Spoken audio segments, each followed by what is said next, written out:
Hi, good afternoon. We are the Anemia Prevention and Community Protection Group. My name is Philip Roth. I attend Lake Oswego High School in Lake Oswego, Oregon, and I'm in the class of 2024. My name is Ashley Oswald. I go to Oak Ridge Walker High School in Canada, and I'm graduating class of 2024. Hi, my name is Alex Johnson. I'm from Chicago. I attend Gold College Prep, and I'm graduating class of 2025. Hi, my name is Brianna, and I'm from Chicago, and I go to UIC, graduating class of 2025. Hi, my name is Lucy Pfister. I'm from St. Louis, Missouri. I go to Melville High School, and I'm graduating class of 2024. Hi, my name is Naomi Taylor. I attend the Bullis School, and I'm in the graduating class of 2024. Hi, I'm Soil Choi. I go to Lee Po Chun United World College, and I'm graduating class of 2024. So just a quick recap about what anemia is. Anemia is a disease caused by iron deficiency, which is caused by improper nutrition or malnutrition. So why is the prevention and community protection of anemia so important? Well, this is because anemia affects all constituents of the community. Not only does it affect adults, it also affects children, religious leaders. So even if you are not affected with the disease yourself, it is still likely that you will be impacted because someone close to you is also affected. So the goal of our toolkit is to reach the adults of Bauchi State, and by doing this, we also hope that we can reach the children of the communities because adults have so much influence on their children. Now we hope to tackle this in 3 different ways. First, educating communities in Bauchi State. We all know that misinformation about diseases can spread very fast, or some people might not even know about the disease at all. So we believe that the first step to tackling anemia is to first educate the community about it. Now, secondly, is the actual prevention itself. We want to bring fresh and innovative ideas to the table. And so not only will the adults of Bauchi State find it appealing and practical, the children will also find it very fun and will grow up with these ideas, which brings me to my next point. We want to establish sustainable solutions. So, we all know that the children of our communities are the future. We want kids to grow up and enjoy the ideas that we bring to the table as kids, so that when they become adults and future leaders of their communities, they will implant our ideas into their own communities later on, whether that be in Bauchi State or other places in the world.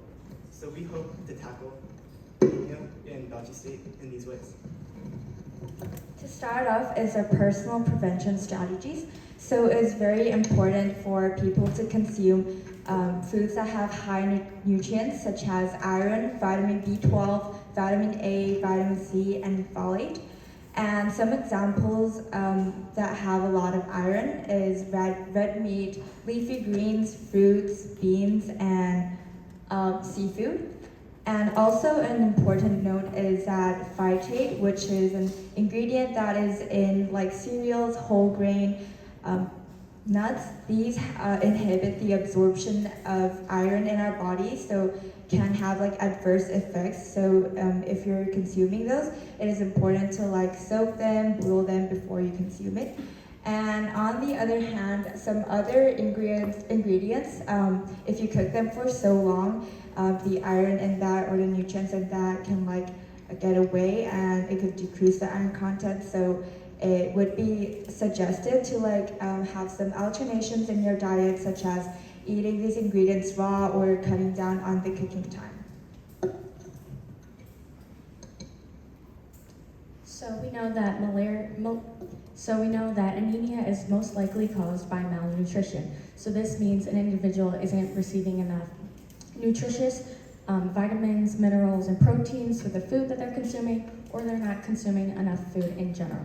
So a way to combat this issue is to increase the access individuals and communities have to food, not only just food in general, but nutritious food. So foods with iron to eliminate the possibility of developing iron deficiency anemia. So we can do this by increasing access individuals have, so by bringing the food closer to them if they can't leave wherever they are, their homes, their communities, to access food that's far away, creating sustainable resources for food close to their homes, and allowing them to communicate with other community members if they need to have food delivered to them. We also need to ensure that families understand the importance of children receiving proper portions so that they do not develop anemia. So ensuring families understand that proper nutrients is vital so their children are safe and healthy. And we also want to establish long-term sustainable ways to increase access to food through environmental and social causes, so increasing government action in communities. Community-based interventions. Community-based interventions are one of the most vital things in the implementation process of our toolkit. The benefit of intentional information. So in many cases, anemia development is caused by lack of information both about the disease and its effects. Anemia, not as similar to some of its counterparts, can be taken much less seriously because of some of the symptoms that are commonly seen with it. They can be mistaken for dehydration or hunger, things like dizziness and fatigue that are commonly seen with day-to-day illnesses. So because of this, intentional information is so important in spreading truth, and so people can understand that this is something that could truly be life-threatening if I don't address it. Which brings me to my second point, PSAs and media. Public service announcements and the media have been at humans' disposal for the beginning of time, but right now it is so important that we use them for our advantage and for education. So we now know that both intentional informations and public service announcements in the media are extremely important. But the real change comes from action, and not just education. Action is step 2, which leads me to my third point, civic engagement and mobilization. Mobilization increases enthusiasm. Enthusiasm then in turn increases action. This is a cycle of endless community engagement. If we can get people mobilized, active, even one person, 2 people, that spreads the enthusiasm, which then spreads the action, and it goes all over again. Just a quick introduction, why are we doing these community workshops?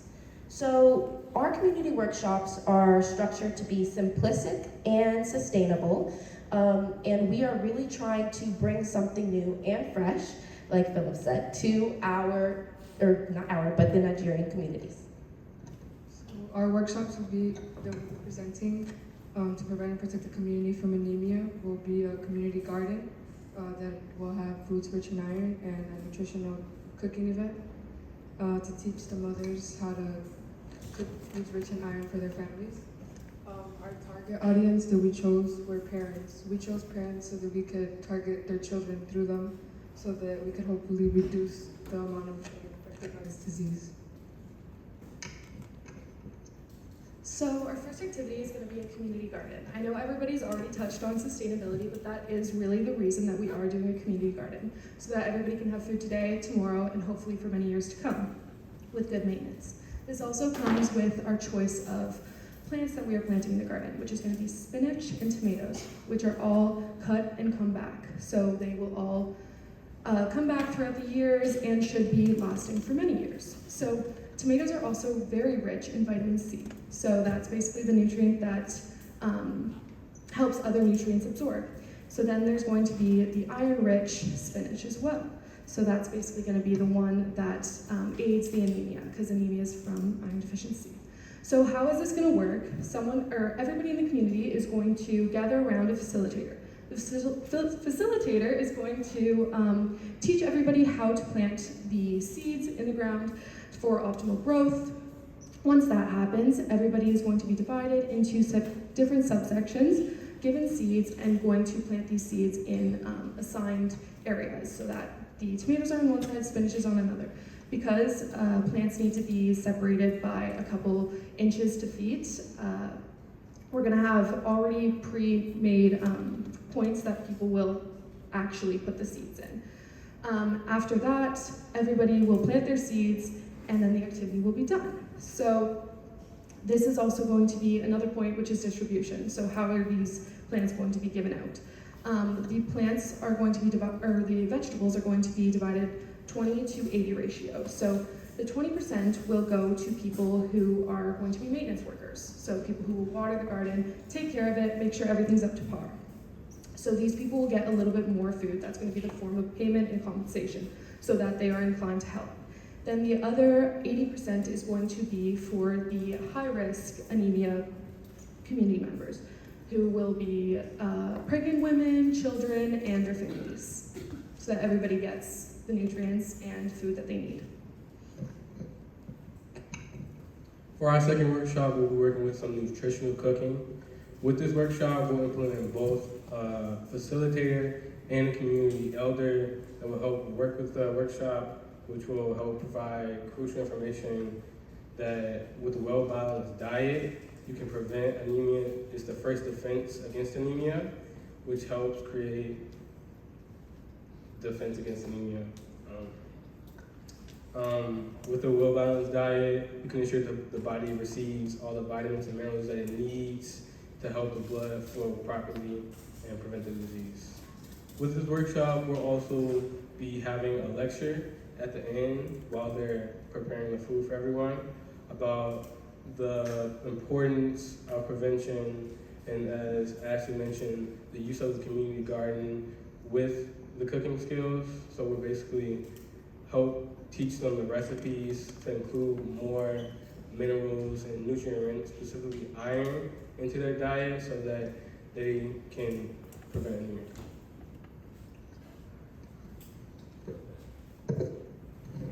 So going over the itemized budget for our first workshop, which is the community garden.